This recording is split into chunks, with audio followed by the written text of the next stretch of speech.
Bismillahirrahmanirrahim. Students, Assalamu alaikum. This is biology class for grade 9 and I am here Ms. Zebunsa, your biology teacher.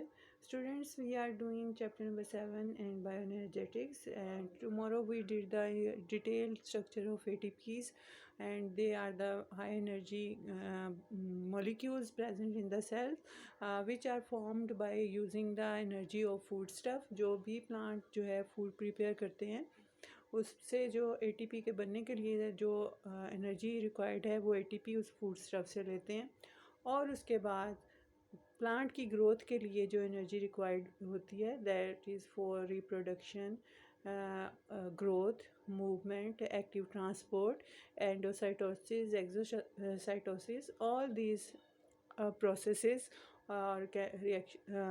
need energy that the organism obtain from the ATP. यानी ATP के break down होने से जो energy release होती है उससे जो है प्लांट अपनी पूरी ग्रोथ के लिए वो एनर्जी, प्लांट है या लिविंग ऑर्गेनिज़म है, वो उससे वो एनर्जी यूज़ करते हैं। We are saying again and again food stuff. What is that food stuff? How that is made in the plant? So you are learning from class 2 कि हम क्लास 2 से I think के बच्चों को introduce करवाना शुरू कर देते हैं कि फ़ोटोसिंथेसिस ऐसा प्रोसेस है जिसके थ्रू प्लांट्स जो हैं can make their own food. So what happens in photosynthesis? Photosynthesis is the process in which plant can make their own food by in the presence of sunlight and chlorophyll using the carbon dioxide and water from the air and the atmosphere. कि plant जो है ये photosynthesis ऐसा process है जिसमें plant जो है अपनी फूड खुद बना सकता है, और सिंपलेस्ट फॉर्म किस फॉर्म में होती है? ग्लूकोज की फॉर्म में प्लांट जो है अपनी फूड प्रिपेयर करते हैं क्लोरोफिल की मदद से, in the presence of sunlight, water and carbon dioxide. These things are necessary. So what we came to know that water and carbon dioxide are the raw material for the process of photosynthesis. raw material mean यानी photosynthesis का process start करने के लिए किस दो basic चीज़ों की ज़रूरत है? एक तो पानी, वाटर एंड कार्बन डाइऑक्साइड, और chlorophyll is a green pigment that is present in plants. जो ओवरऑल रिएक्शन है फोटोसिंथेसिस का, you can see here this carbon dioxide with the combination of carbon dioxide, water, light energy, sunlight in the presence of chlorophyll, and this is the formula of glucose C6H12O6 and oxygen as a byproduct. तो जो oxygen as a byproduct plants are producing in the process of photosynthesis, we are using that oxygen for our breathing, for our respiration. और plant भी वही oxygen use करता है. Plant में दोनों process side by side हो रहे हैं, फोटोसिंथेसिस भी और रेस्पिरेशन भी. जो कार्बन डाइऑक्साइड जो कंज्यूम होती है as a result oxygen produce होती है, और ऑक्सीजन वही यूज़ होती है किसमें? रेस्पिरेशन में, और कार्बन डाइऑक्साइड प्रोड्यूस होती है as a byproduct in the process of respiration. So this is the equation.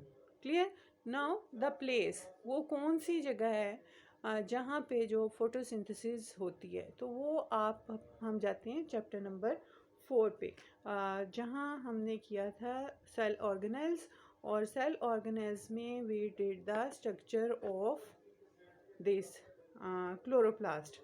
तो ये एक रिमाइंडर है दोबारा से, क्योंकि जब हम मैकेनिज़्म स्टार्ट करेंगे फोटोसिंथेसिस का तो उसमें आपको ये याद होना चाहिए कि फोटोसिंथेसिस कहाँ होती है? क्लोरोप्लास्ट में. क्लोरोप्लास्ट में जो पिगमेंट है that is green colour pigment, chlorophyll. अब क्लोरोप्लास्ट जो है डबल मेम्ब्रेन स्ट्रक्चर है. आउटर मेम्ब्रेन जो है वो उसकी स्मूथ है, ठीक है, और इनर साइड जो मेम्ब्रेन है वो बनाती हैं थाइलेक्वाइड, सैक लाइक, यानी छोटी छोटी सी आप समझे सैक्स हैं, पाउचेज़ हैं, और जैसे आप एक कॉइन एक दूसरे के ऊपर रख दें, ये आप देख सकते हैं. तो ये थाइलेक्वाइड जो है एक दूसरे के ऊपर रखे हैं, जैसे आप सिक्के एक दूसरे के ऊपर रख लें, कॉइन्स रख लें, और एक इस पूरे स्ट्रक्चर को हम कहते हैं ग्रेनम, ठीक है. और ये इनर मेम्ब्रेन से ग्रेनम. ये अब आपने जो मैं ये दोबारा हम रिपीट कर रहे हैं, इसका एक पर्पज़ है कि जब हम मैकेनिज़्म करेंगे तो आपको पता होगा कि दो तरह के रिएक्शन होते हैं फोटोसिंथेसिस में, एक डार्क रिएक्शन और लाइट रिएक्शन। लाइट रिएक्शन होते हैं इन द प्रेजेंस ऑफ सनलाइट, यानी लाइट के प्रेजेंस में होते हैं, और वो होते हैं थाइलेक्वाइड के ऊपर, हेयर थाइलेक्वाइड की मेम्ब्रेन पे होते हैं। ये इसलिए मैं आपको बता रही हूँ। और जो डार्क रिएक्शन होते हैं, वो जो लाइट की एब्सेंस में होते हैं, वो स्ट्रोमा में होता है। स्ट्रोमा क्या है? जो इसका लिक्विड फ्लूइड है इनसाइड द क्लोरोप्लास्ट, वहाँ स्ट्रोमा पे जो है वो डार्क रिएक्शन होते हैं। यानी डार्क रिएक्शन वो होते हैं जो लाइट की एब्सेंस में होती है फोटोसिंथेसिस, और लाइट रिएक्शन वो होते हैं जो फोटोसिंथेसिस जो है प्रेजेंस में होती है, वो थाइलेक्वाइड पे होती है। थाइलेक्वाइड और stroma, light reaction and dark reaction. ये जब हम मैकेनिज्म करेंगे ताकि आपको माइंड में हो कि व्हाट वाज थाइलेक्वाइड, और ये जो ऊपर एक दूसरे के कॉइन्स की तरह रखे हैं, they make a granum. Now from here we go back to our topic, that is the photosynthesis. Its start first of all is the absorption of water and carbon dioxide, कि कैसे जो है plant जो है water absorb करता है और carbon dioxide उसके अंदर जाती है। तो ये जो है दोनों रॉ मटेरियल हैं, और प्लांट के अंदर पूरा एक मैकेनिज़्म है इसको एब्जॉर्ब करने के लिए।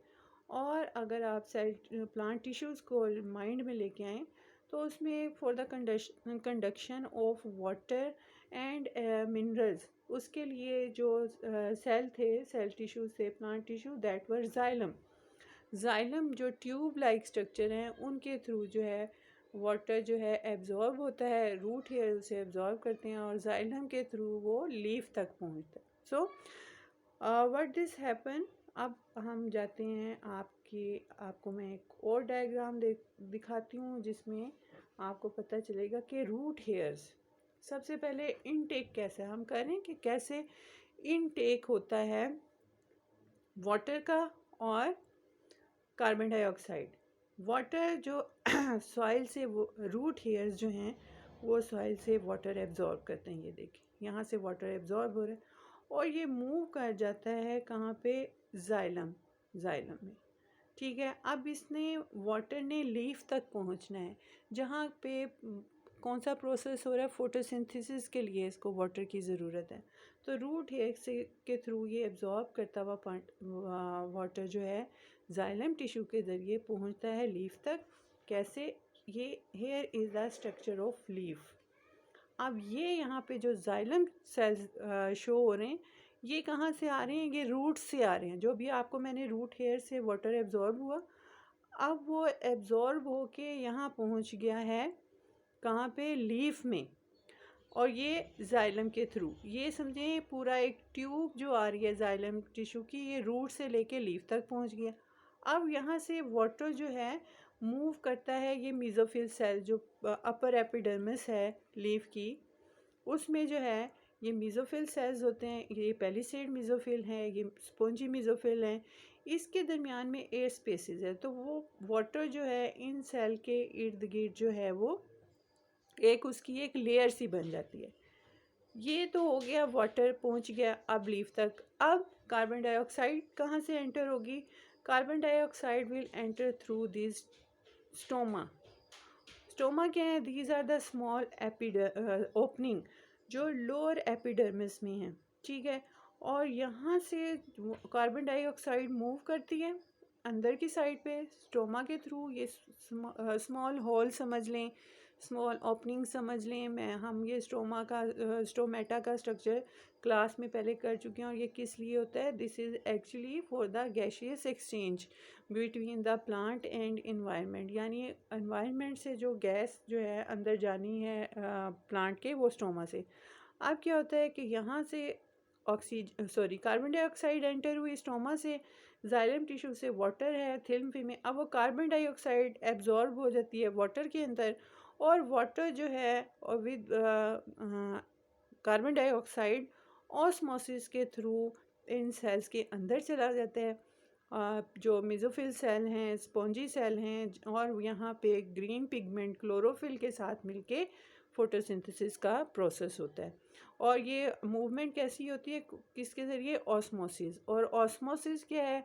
Movement of water from dilute solution concentration toward the concentrated solute concentration. अब आपको मैं सोल्यूट और सॉल्वेंट आपको केमिस्ट्री में भी कई दफ़ा बता चुकी हूँ कि जहाँ पानी ज़्यादा होगा, वो जैसे कि हम आम कॉमन एग्जांपल करते हैं कि जब हम नमक बहुत ज़्यादा खा लें, कोई ज़्यादा मिर्चें, तो इसका मतलब हम उसे डाइल्यूट करने के लिए फिर पानी पीते हैं।